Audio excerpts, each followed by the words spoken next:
My name's Stan Stevens. I own the Heorot Pub in Muncie, Indiana. We opened in January 5th of 1995.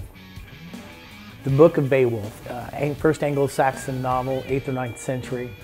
In the Book of Beowulf, they talk about the high-ceilinged mead hall named Heorot. So the name of the Heorot came from that.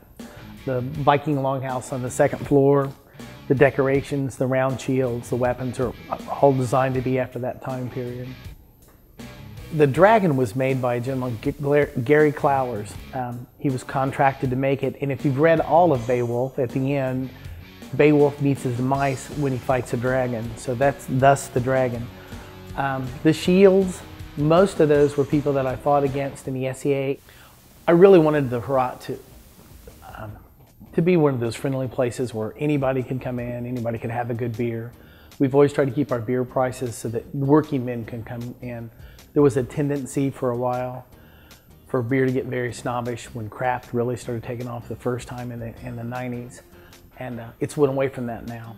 But the atmosphere of the Heorot, I can't take all the credit. It's just the people that come in. We get professors, we get retired professors, we get people from Ball State, we get students, we get people from Muncie, people that just want to come in, have a conversation, have a good beer. They don't get beat to death by NASCAR signs. There's not a giant TV blaring in the corner. I think that's it. You can do what you want to try to create an atmosphere and a mood, but it's the people that come in and have a lot to do with it. We just have a very good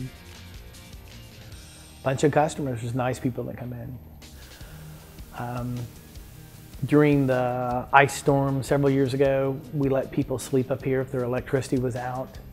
When 9/11 happened, people came in and talked. So we've used the building and the facility as much as we can to help.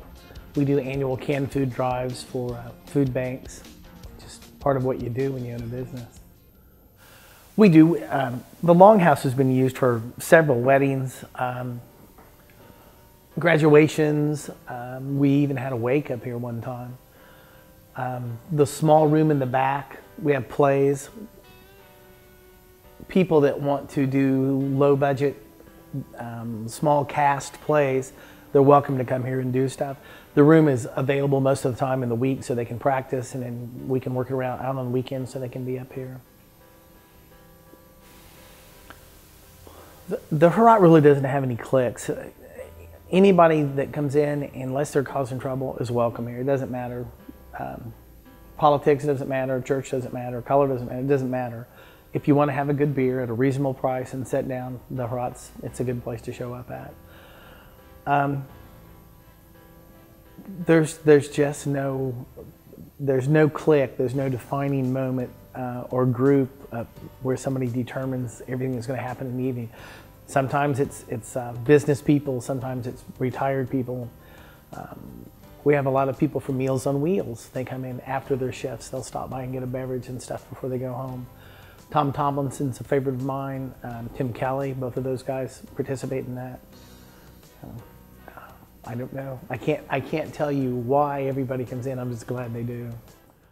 Oh, I'm just curious. How many people have their name on the bar next door? Raise your hand. Wow, look at that. The Heorot has been a really special place in my life.